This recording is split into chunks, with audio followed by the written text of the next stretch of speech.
পাল্টায়, রং বদলায় অস্থির মন, হাতের মুঠোয় ফেরারির সময় শুধু শিহরণ। ছায়াপথ ধরে হাতছানিকার সেই পিছুটান, তার কথা মনে পড়ে, তার কথা মনে পড়ে। গাড়ির প্লেলিস্টে বাজতে থাকা চমকপ্রদ লাইনগুলো শেষ হতে না হতেই সহসা থেমে গেল জাঙ্কুকের ব্ল্যাক মার্সিডিজ গাড়িটা। তাও যেখানে সেখানে নয়, একদম তেদের অ্যাপার্টমেন্টের সামনে। আজ 13 দিন পর জাঙ্কুক এলএ থেকে সান ফ্রান্সিসকোতে ফিরেছে।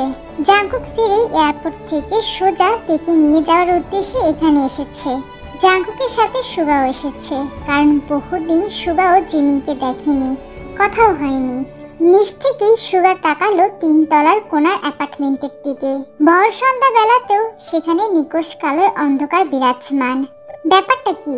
জিমিন তো সবসময় ঘরে সন্ধ্যাবাতি জ্বালিয়ে রাখে, তাহলে আজ কোথায় গেল সব?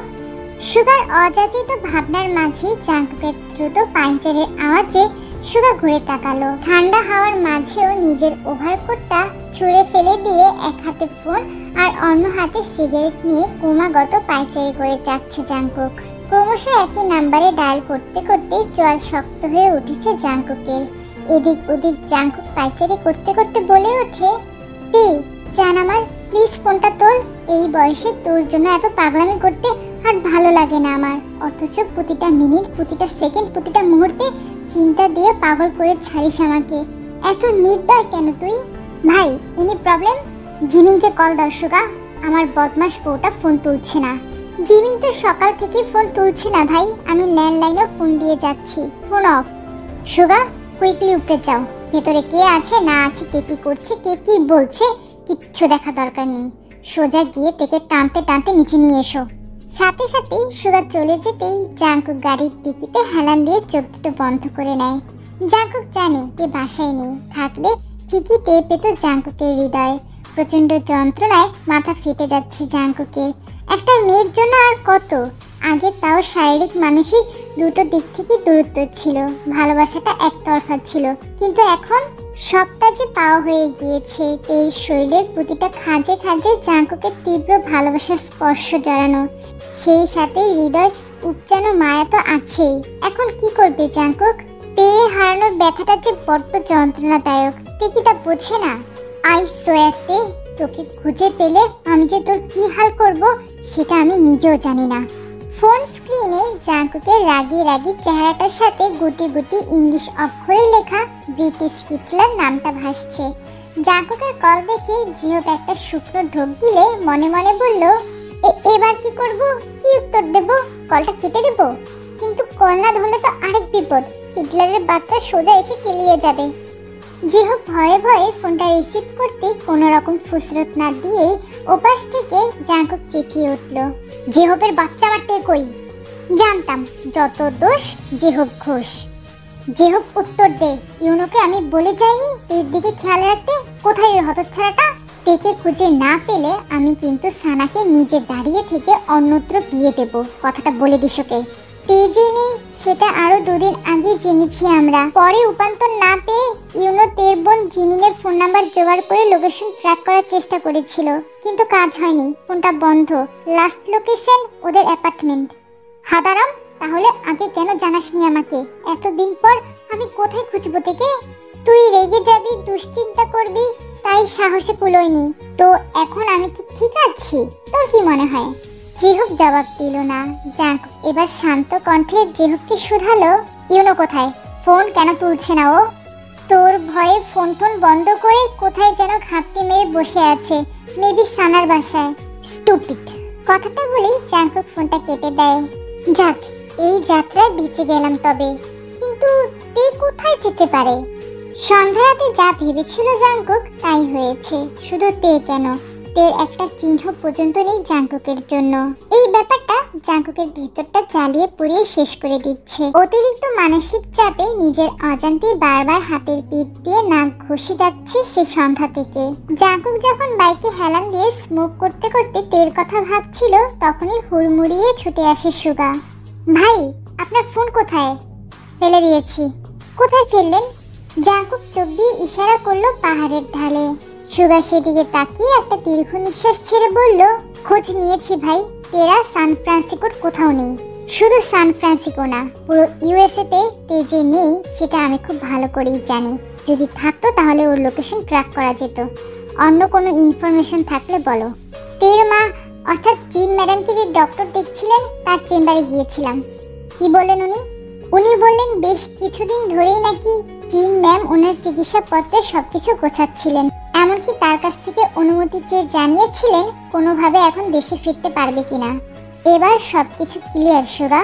কিম সোকচিন তার মেয়েদেরকে নিয়ে বাংলাদেশে চলে গিয়েছে, কিন্তু ওনাকে এত তাড়াতাড়ি এ কাজে হেল্প করলো কে? কোম্পানির হেল্প নিলে তো আমার কানে ঠিকই পৌঁছাতো, তাহলে কার এত সাহস? কিন্তু ভাই ওরা বাংলাদেশে ফিরে কোথায় যেতে পারে? কিম সোকচিনের তোর জেকে গ্রুপ আর জেকে কুঞ্জ পর্যন্ত সীমাবদ্ধ। আচ্ছা, কিম সোকজিনের অ্যাসিস্ট্যান্ট সোবিন, ও কি কোনোভাবে এসবে ইনভলভড? না ভাই, সোবিন তার বাবা মার একমাত্র ছেলে, ওদের পরিবার শান্তিপ্রিয়। সেদিন আপনার সাথে ঝামেলা হওয়ার সাথে সাথে সোবিন নিজ থেকেই চাকরিটা ছেড়ে দিয়েছে। সোবিনের বাবা মা চায় না সোবিন আর কোনোভাবেই আপনার সামনে পড়ুক। ভেরি গুড, তুমি যাও সুগা, রাত শেষ হয়ে যাচ্ছে, গিয়ে রেস্ট করো। ভাই আপনি? সময় হলে চলে যাব, ইউ শুড গো। সুগার কথা বাড়ালো না, চুপচাপ বড় বড় পা ফেলে সেই জায়গা ত্যাগ করলো। আহ, দিস অবসেশন। গম্ভীর আওয়াজে কথাটা বলেই বাইকের লুকিং গ্লাসের মাঝ বরাবর সজোরে পাঁচ বসিয়ে দিল জাংকুক। কাছে আঘাতপ্রাপ্ত হয়ে রক্ত বেরিয়ে এলো জাংকুকের হাতের আঙ্গুল থেকে। নিজের রক্তাক্ত হাতের দিকে এক পলকও না তাকিয়ে পুনরায় গর্জে ওঠে হিংস্র গলায় জাংকুক বলল, প্রতারক, মিথ্যেবাদী, ছলনাময়ী, নিজের সব কিছু আমার মাঝে বিলিয়ে দিয়ে হাজারটা মিথ্যে প্রতিশ্রুতি শুনিয়ে আমাকে নিজের জন্য উন্মাদ বানিয়ে ছেড়ে এভাবে মায়ের হাত ধরে পালিয়ে যেতে একবারও কলিজা কাঁপল না তোর? আমি তোর আদতে কি হাল করব সেটা একবারও মাথায় আসেনি, তাই না? ঠিক আছে, জিওন জাংকুকের আসল চেহারাটা এবার তুই দেখবি। কি ভেবেছিলি পিচ্ছি বলে ছেড়ে দেব? মোটেও না। জিওন জাংকুক এতটাও সাধু পুরুষ নয়। ভালোবাসার দহনে একটু একটু করে পুড়িয়ে মারবো তোকে আমি, ঠিক যেভাবে তুই আমাকে মেরেছিস। তোকে যেদিন পুরোপুরি ভাঙতে পারবো সেদিন আবারও এই বুকে ঠাঁই পাবি তুই, তার আগে আর নয়। জাংকুকের থেকে কিছুটা দূরত্বে এসে সুগাও ধপ করে সেখানেই বসে পড়ল। ভাইকে কি করে বোঝাই, আমার চোখেও যে আজ আর ঘুম নামবে না। এভাবে সারা জীবন পাশে থাকার প্রতিশ্রুতি দিয়ে কোথায় হারিয়ে গেলে তুমি জিমিন? এই 1000 কিলোমিটারের দূরত্ব ছাপিয়ে আমি কি আদৌ তোমাকে খুঁজে পাবো? আর কি দেখা হবে আমাদের? তৎক্ষণাৎ চোখের পানি মুছে পকেট হাতড়ে ফোনটা নিয়ে কাউকে ফোন দিয়ে সুগা বলল, কিম জিমিনের বাংলাদেশি নাম্বারটা চাই আমার, অ্যাজ সুন অ্যাজ পসিবল। বাসার দিকে জাংকুক যত এগোচ্ছে ততই যেন মনে হচ্ছে কেউ একজন অসহায় গলায় চিৎকার করে বলছে, যাস না ভেতরে, কষ্ট হবে, ওখানে তে নেই, সব ফাঁকা। খুব কষ্টে জাংকুক মেইন ডোর খুলে রুমে প্রবেশ করতে জাংকুকের চোখে দৃশ্যগত হলো ইয়ন্তানকে। আবারও সেই তের স্মৃতি। বিরক্তিতে জাংকুক চেঁচিয়ে উঠে বলল, তুই এখানে এখনো কি করছিস? যা ভাগ।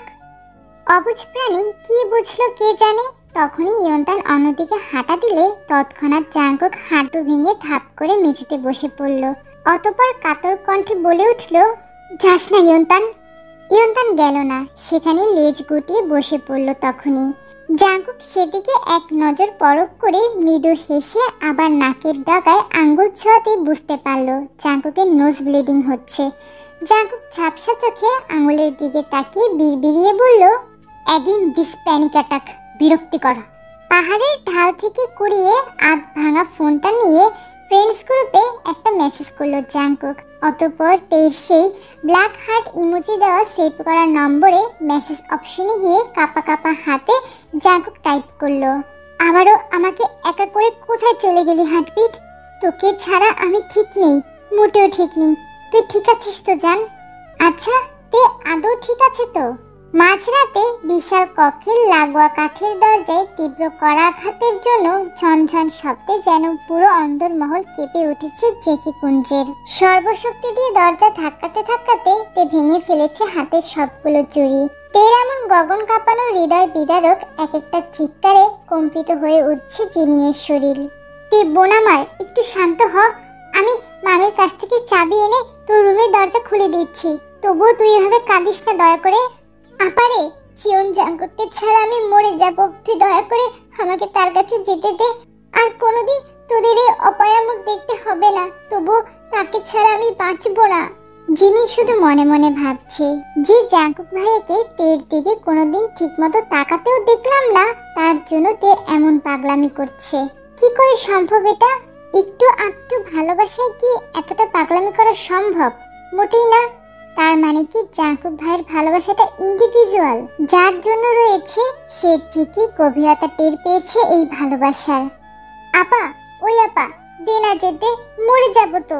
তুইও তো কাউকে ভালোবাসিস, তাহলে আমি কি দোষ করেছি?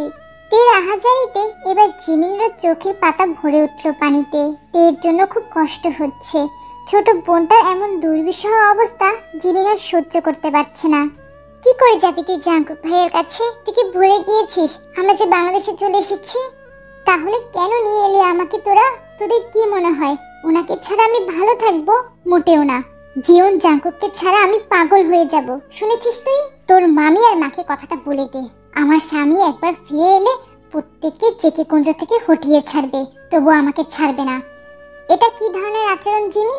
কারো রুমে ঢুকতে হলে আগে নক করতে হয়, এখনো শেখাতে পারিনি কেন? মামি কেন তোর রুমের দরজায় তালা লাগিয়েছে? মা, তুমি কিছু বলনি? তালা লাগিয়েছে মানে? জিনের কথার পাছে জিমিন কিছু বলবে তার আগে রুমের মধ্যে আগমন ঘটে জিমিনের মামি লিসার। লিসা আগ বাড়িয়ে বলল, কি করব বলো জিন? তোমার ছোট্ট মেয়েটা অসহ্য রকমের চেঁচামেচি করে পুরো বাড়ি মাথায় তুলে ফেলেছিল। তার উপর অন্তর্মহলের সব দামি দামি জিনিসগুলো ভেঙে টুকরো টুকরো করে ছেড়েছে। বিশ্বাস না হলে নিচে গিয়ে দেখো একবার। ভাঙলে ও ওর স্বামীর টাকার কেনা জিনিস ভেঙেছে, তাতে তোমার কি মামি? চুপ করো জিমিন। কে কার স্বামী, কোথায় কোন থাইল্যান্ডে বসে বিয়ে হয়েছে, রেজিস্ট্রি হয়েছে, ওসব আমি মানি না। কেন মানো না মা? অস্বীকার করতে পারবে তে যে জাঙ্কুক ভাইয়ের বিবাহিত স্ত্রী? তাছাড়া তে 4 দিন যাবৎ জাঙ্কুক ভাইয়ের সাথে ছিল, একসাথে একই ছাদের নিচে। আর তাছাড়া সব থেকে বড় কথা, ওরা একজন আরেকজনকে ভালোবাসে। তাহলে মেনে নিতে সমস্যা কোথায়? ছ্যাঁ ছ্যাঁ, কতটা লজ্জা শরমের মাথা খেলে মানুষ এরকম কাণ্ড করতে পারে বাপু? শেষ পর্যন্ত কিনা নিজের মায়ের সৎ ছেলের গলায় ঝুলে পড়ল। ছ্যাঁ, আমার তো মনে হয় ওই ছেলে ফুর্তি করার জন্যই এত নাটক করেছে। ফুর্তি করা শেষ, এখন আর এদিকে ফিরেও তাকাবে না। নিজের মেয়ের নামে এমন কুরুচিপূর্ণ মন্তব্য এবার জিনের কানে এসে লাগলো। জিন জিমিনকে ধমকের সুরে বললেন, তে যদি একটা রাস্তার ছেলেকেও ভালোবাসতো তবু আমি মেনে নিতাম, কিন্তু জিয়ন জাঙ্কুককে মানা যায় না। তাই এসব বিষয় নিয়ে আর একটা কথা বাড়াবে না তুমি জিমিন, চুপচাপ থাকবে। সব কিছু জানাজানি হবার আগেই তের জন্য উপযুক্ত ব্যবস্থা করব আমি। জিয়ন জাঙ্কুকের দোষটা কোথায় মা? আমি যখন বলেছি মেনে নেওয়া যায় না, তার মানে মেনে নেওয়া যায় না। আর কোনো প্রশ্ন করবে না, এক্ষুনি নিজের রুমে যাও। যা ইচ্ছে করো মা, তবে নিজের জেদ আর অহমিকাকে এতটাও বড় করে দেখতে যেও না, যার ফলস্বরূপ তোমার মেয়েরই না আবার কোনো বড় ক্ষতি হয়ে যায়।